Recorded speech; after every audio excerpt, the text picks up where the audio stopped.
We are gathered here to contribute to one of the most, if not the most, important global efforts of our time to help chart a path of progress for humanity in the 21st century. We do not have a fancy title for it yet. For now, we simply call it the Post-2015 Development Agenda. How far have we come, and what are the lessons learned? What are the remaining challenges? What more can be done? Where did we falter, and where did we do well? What are the new development issues?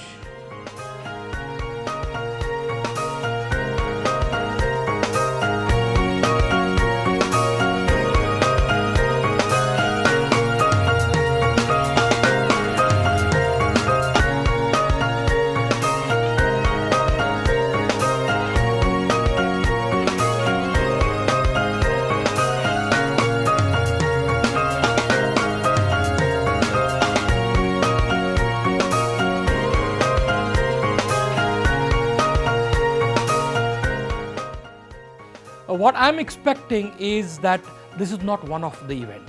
This is initiation of the process of genuine consultations with different stakeholders.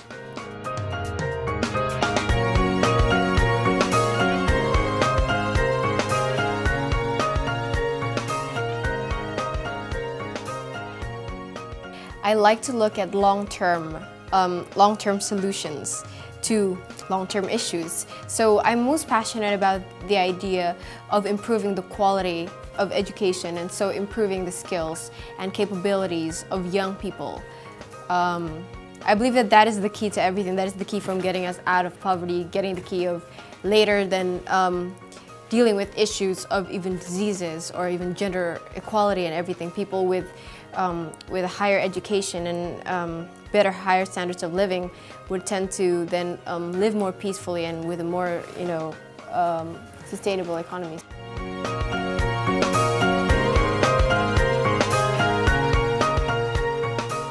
I think the most important thing is the criteria is about, first is about equality for all.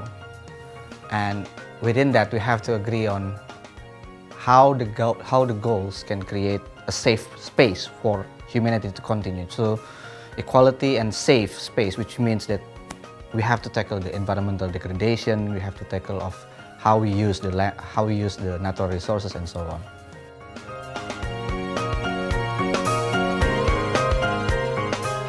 "23 people cannot determine the future of this planet. So these new set of goals are definitely going to determine the way our planet, Mother Earth, is going to be developing in the next 15 years.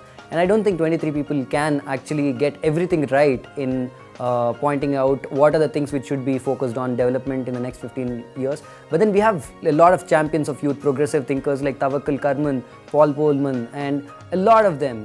I don't want to just name a few of them. Everybody is an expert in their own field. And I do trust them that they have the capability of thinking for everyone. But I just pray God that everything goes well and we have a very good framework which goes into the post-2015 agenda, into the General Assembly of the UN.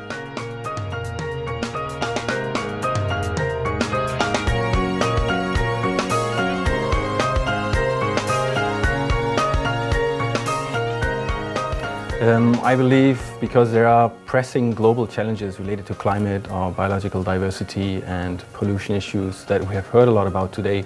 I think these issues require some degree of cooperation to be solved.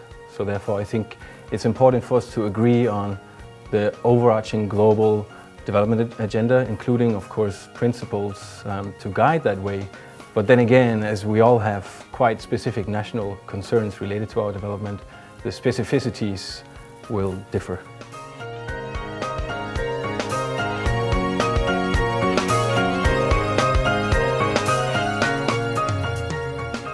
And this panel, as we've seen a couple of meetings that we've had, is full of energy, track records, experience, but is also listening and demanding that we don't just have consultations perhaps in a conference room somewhere, but that we go out to the field and that we really try to hear the voices.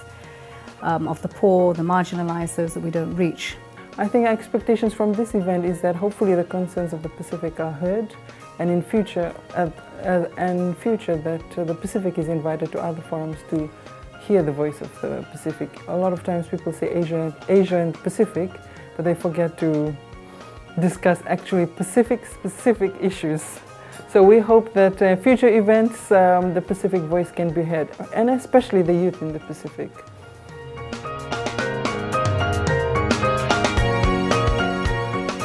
I suggest that women have more seats in decision-making process, and especially with mothers, because I think mothers can really give a good feedback of, what's not only good for their gender, or let's say like for girls and female, but also for their families. So I guess that, mothers really give good feedbacks on different aspects of development.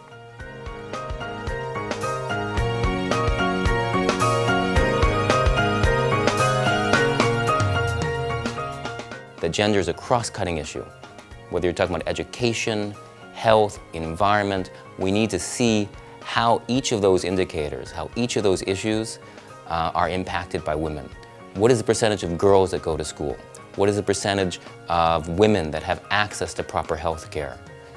If we're looking at creating jobs in a certain sector, what are the percentage of women who are in that sector who have access to that? Women need to be at the forefront. We need gender equality to end poverty.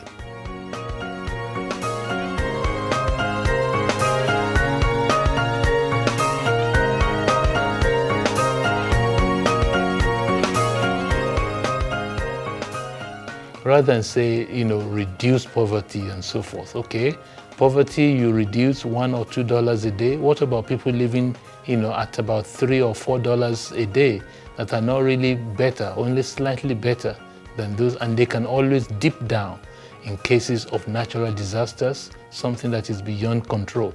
So, in other words, what people are talking about now is, let's talk about eradicating the poverty, rather than just talking about reducing extreme poverty by 50%. No, let's go deeper than that. Today I learned, from different directions, people think differently. Maybe that's, so natural. But from the government sector, I could see the different directions in between traditional donors and emerging donors. And, the new donors like Korea is in between. And the recipient governments, they are having different ideas and different directions. And even for the civil societies, they have different directions among themselves. So I think this is quite a lot of learning for me as well.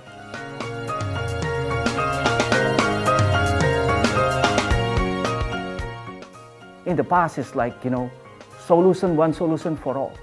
But today, one size fits all doesn't exist for the Millennium Development Goals.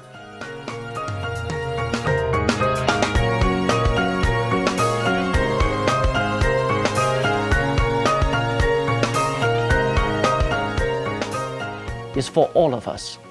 It's for all countries. It's not for one section. It's not only for developed countries or for developing countries. It's for all of us. So let's join the hands. Let's work together and formulate a universal goals and a target which is applicable, practical to all of us.